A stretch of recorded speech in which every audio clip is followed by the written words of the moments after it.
Halo semuanya, kembali lagi di Danang Bercerita and welcome to my channel.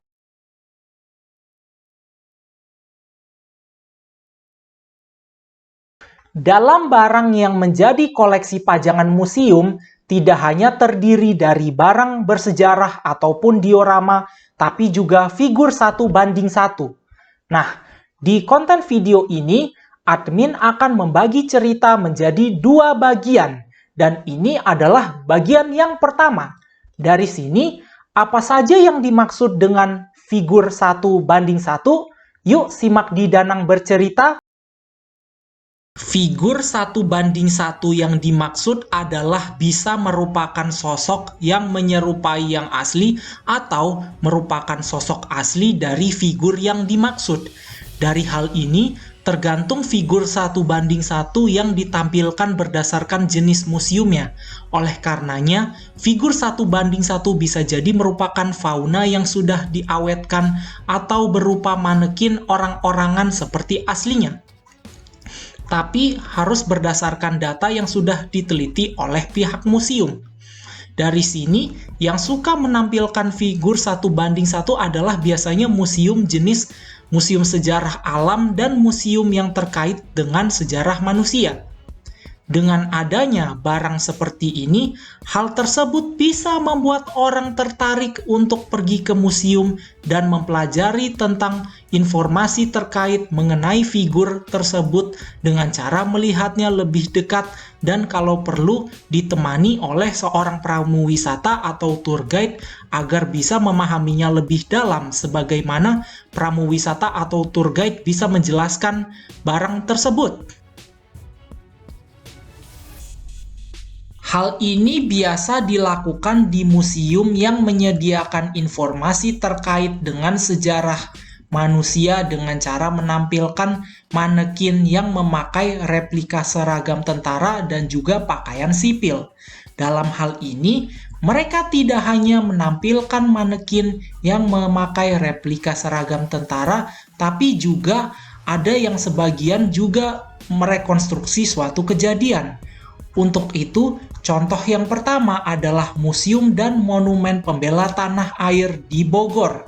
Dari sini, museum tersebut menampilkan manekin figur 1:1 berupa para prajurit peta dan bahkan diorama yang mirip dengan aslinya, yakni memberi rekonstruksi peristiwa sejarah. Dari situ, terdapat manekin dalam diorama tentang 5 tokoh pencetus organisasi PETA, pengibaran bendera merah putih pasca proklamasi kemerdekaan Indonesia pada 17 Agustus 1945 di kediaman Bung Karno yang terletak di Jalan Pegangsaan Timur nomor 56 serta diorama pemberontakan PETA di Blitar oleh Syodanco Supriyadi. Dari situ, pihak museum sangat mendetail risetnya mengenai siapa saja yang terlibat dalam peristiwa tersebut, bagaimana kondisi lingkungan di mana tempat itu terjadi, dan jenis pakaian serta perlengkapan apa saja yang ada pada peristiwa tersebut. Oleh karena itu, kegiatan penelitian yang dilakukan oleh para sejarawan yang merujuk kepada beragam sumber seperti arsip, buku sejarah, dan wawancara dengan para pelaku sejarah. Selain itu, di Museum Peta juga terdapat manekin yang memberi ilustrasi terhadap beberapa pasukan peta dengan seragam berdasarkan pangkat yang diberikan. Dari situ, ada yang memakai senapan, pedang Jepang, sepatu bot dari kulit, dan tentunya semua prajurit memakai seragam berwarna hijau tua. Untuk informasi tambahan dari pangkat tamtama hingga perwira, para pasukan mengikuti standar peraturan pasukan Jepang sebagaimana dari sejak tahun 1942 Indonesia mengalami pendudukan di bawah Jepang dan segala aspek kehidupan termasuk satuan militernya yang pernah dilatih, termasuk harus mengikuti peraturan dari negara matahari terbit. Untuk contoh di luar negeri, bisa merujuk kepada Museum Kompleks Terowongan Kuci di Vietnam dan Museum Pendaratan di Pantai Normandia di Prancis. Untuk Museum Kompleks Terowongan Kuci, Itu merupakan museum bertema Perang Vietnam.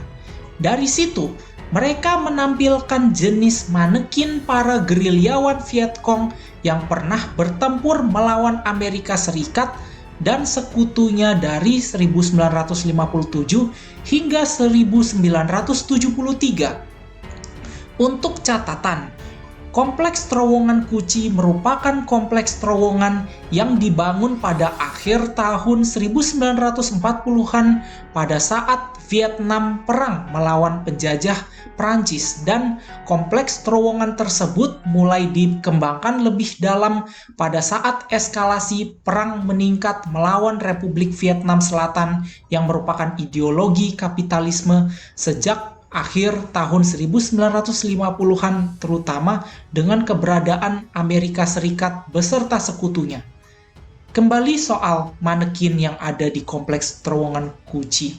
Dari sini, pihak museum memberi ilustrasi tentang bagaimana para gerilyawan Vietcong beraktivitas di dalam terowongan selama perang melawan Amerika Serikat dan sekutunya dari akhir tahun 1960-an hingga awal 1970-an, seperti sedang beristirahat, merakit persenjataan, menyusun senjata, dan bersiapan untuk bertempur. Selain itu, para manekin Vietcong juga diberi pakaian yang sesuai dengan masa itu, yakni piyama berwarna hitam dan dilengkapi scarf bermotif papan catur, serta ada juga yang memakai seragam berwarna hijau tua dilengkapi dengan topi rimba berwarna hijau dan bahkan hitam. Sementara itu, untuk Museum Pendaratan Pantai Normandia di Prancis, museum tersebut merupakan museum Perang Dunia II. Dari situ, terdapat manekin yang terdiri dari replika prajurit tentara sekutu dan tentara Nazi Jerman.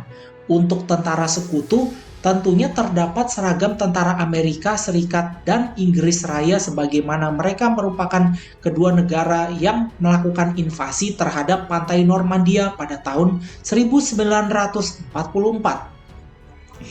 Mengenai manekin tentara Amerika Serikat, sang figur memiliki perlengkapan yang terdiri dari helm, seragam lapangan, sepatu bot coklat, dan gaiter untuk infanteri non-lintas udara. Kemudian, untuk seragam tentara Inggris yang terdiri dari helm Brodie, baju, dan celana berwarna coklat tua ditambah dengan sabuk berwarna coklat terang.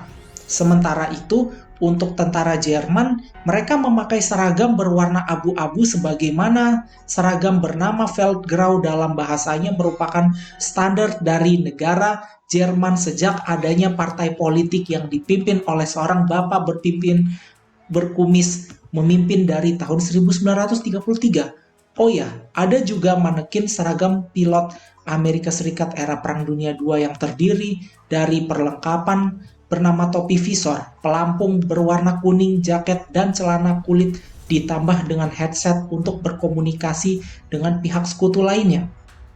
Selain itu, koleksi manekin yang paling penting dalam museum ini adalah ilustrasi tentara Amerika Serikat yang melakukan pendaratan pada 6 Juni 1944 seperti yang digambarkan dalam film Saving Private Ryan.